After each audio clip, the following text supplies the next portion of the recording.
Assalamu alaikum wa rahmatullahi wa barakatuh. To my brothers and sisters in Islam, and salam to everyone else. This is Ali. I'm going to be responding to actually two users, one by the name of MichaelPayton and the other by the name of Gothatfunk. Both individuals have been very civil in their discussion with me, and this has prompted a response in hopes that I might clarify some of my views. Unfortunately, I did not go into great detail in regards to what I meant by offensive speech or hate speech. MichaelPayton states that hate speech is in fact protected under freedom of speech, and that the fact that I am offended makes no difference. Similarly, Gothatfunk said something along the same lines, and that the right to offend was also part of free speech. Now, I just want to say this real quick. I don't mind the fact that people are criticizing my religion or criticizing, certain things about my religion. Nor do I do mind the fact that people try to be offensive, but I do consider that to be part of free speech. What I meant by offense and by hate speech, I think I'm going to go into a little bit more detail with. I do not think that hate speech is protected by freedom of speech, just like I don't think slander or libel is protected by freedom of speech. Um, and I think we have a right as a community to boycott, which is a legal right, and we have the right to take it down. And what I mean by this is not so much forcing the person or the individuals to stop speaking, but to not provide them a forum. For instance, I don't have to sell um, hate literature in my particular business. As a community, we do not have to allow for certain groups to lobby at a particular area. Um, we have every right to basically appeal to higher authorities to make sure that this doesn't happen. This is also part of our free speech. Now, what I find particularly interesting is that, for instance, if somebody were to draw a cartoon of a very derogatory cartoon about a Jew or Jews in general, or if somebody were to draw derogatory cartoons about blacks, or if somebody were to draw derogatory cartoons uh, just in reference to really anything racist or any particular ideology that we seem to be very sensitive to.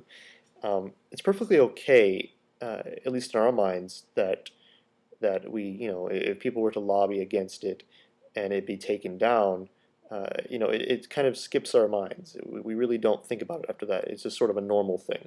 We expect that to happen, and we don't complain.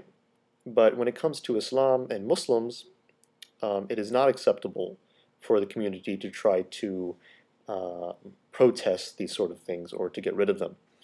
Um, and really, the reason I want to say this is because it seems to me the only type of hate speech that is still at least allowable in our community, that is not fought against in our community, in the West at least, is that directed towards Muslims. Now, I don't have any sort of comprehensive, elaborate theory revolving around freedom of speech. However, I do have some observations in that the West is saturated with negative imagery and negative views on Muslims, and Muslims in general are very much the minority in the West, and their voices are not heard very well or very much. Now, to me, this causes a lot of problems, and I don't think hate speech is allowed or should be allowed under the freedom of speech um, uh, principle, in so much that I do believe it causes harm to people. In that I do believe that it can lead to many horrible things for that particular group. Um, for instance, going sort of towards the slander and libel laws, it's perfectly okay to say somebody is a bad lawyer. It's not perfectly okay to say that that lawyer does not have a license, especially if they do have a license. We should have some sort of evidence for our claims before we make them, else that can hurt the individual quite a bit. There's some serious repercussions from these sort of things. Likewise, I think it's perfectly okay to criticize ideas, but for instance, whenever you create, or whenever you are, what's the word? Whenever you saturate the market with these basic ideas that generally lead to the view that the majority of Muslims are terrorists or are dangerous people, and this can be extremely detrimental to the community. And we have already seen this occurring, especially in Europe, and it has grown in the United States as well. So, what I mean by hate speech is really anything that that can lead to the harm of the people. Now, I'm personally not offended by cartoons. Okay, of course I'm going to be offended, if you insult the Prophet sallallahu alaihi wasallam, and but it doesn't really affect me that much.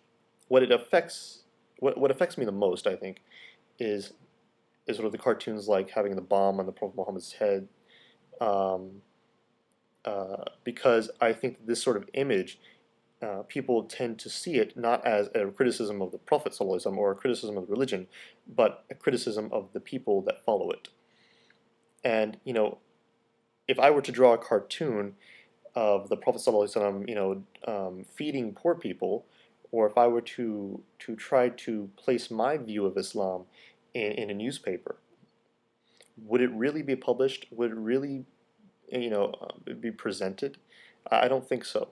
I think the fact that much of the West is saturated with this sort of negative imagery, and helps to support these sort of fanatical views of many individuals who have committed several hate crimes against the Muslim community at large, and have even helped to produce laws in Europe that have limited the practice, the innocent practice of many Muslim religious duties, and also the construction of minarets.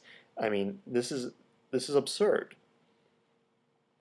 When this sort of speech gets to the point where it is acceptable to believe that the community that you're speaking out against is in fact the way it is, this is sort of a form of universal slander.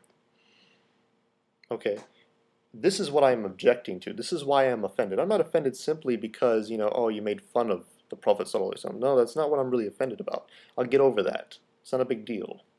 Okay, criticism against the Prophet ﷺ in my religion happen all the time. All right, there are people out there that are more sensitive, and the fanatics especially, but not myself and most moderates. Especially regarding the South Park incident. Before that they displayed the Prophet Muhammad ﷺ, and there was no outrage.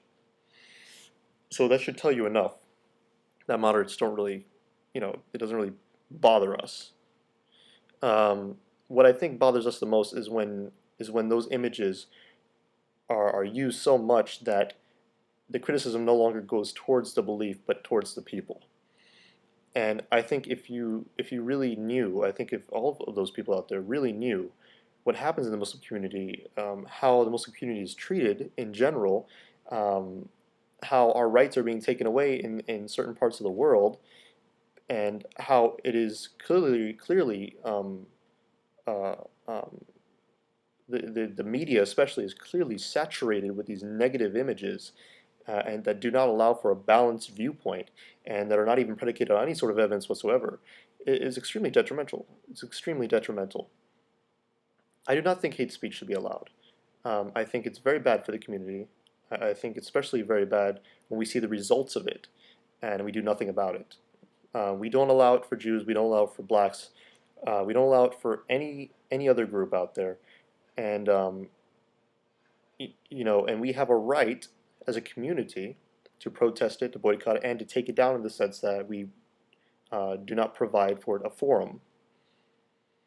So I'm not trying to restrict speech in general, or I'm not trying to say that certain speech should not be done. I'm just saying that certain speech should not be given a forum, and if it is given a forum, there should be sort of a balanced approach, or at least some evidence to back certain facts up. Because there is certainly a difference between making a value judgment and then stating a matter of fact. To get the majority of people to certainly to believe that Muslims are terrorists or advocate terrorism, this is something that not only can provide, that not only can risk the lives of the people within that community, but can also help to create certain political decisions against it. And we're already seeing this. So, do I think there's a fine line? Yes. Between offending somebody and free speech, yes, I do believe there's a fine line. But do I think it's clearly evident that what this sort of speech is doing is hurting people? Yes, I do. So I think we need to start coming up with some boundaries, or at least some limits, because this isn't working. Salam.